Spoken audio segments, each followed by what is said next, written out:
gathered here not only to witness a ceremony, but also to celebrate leadership, commitment, and service as we formally welcome our newly elected and appointed officers.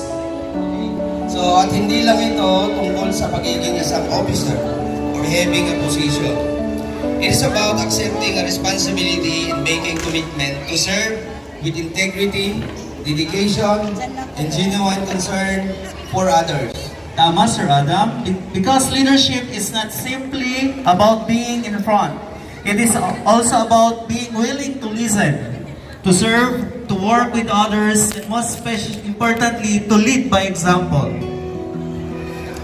In this afternoon, we're going to witness that commitment through the induction and oath-taking ceremony. This is the moment when our officers formally accept the responsibilities and make a promise to fulfill the duties entrusted to them. Maraming salamat po for being here and for sharing this important moment with us. Your presence and support truly mean a lot. And to our newly elected and appointed officers, congratulations. May this new role be an opportunity for you to inspire others and make difference and serve with a willing heart.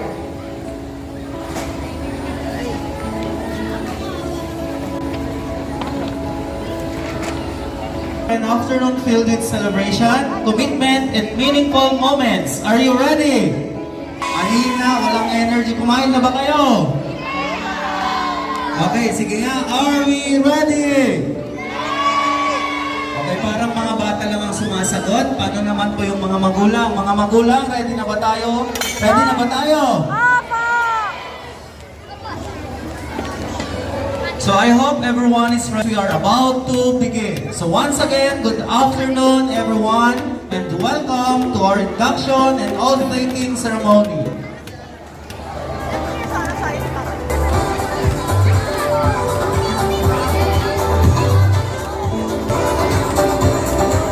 May we request everyone to please rise and put ourselves in the presence of the Lord.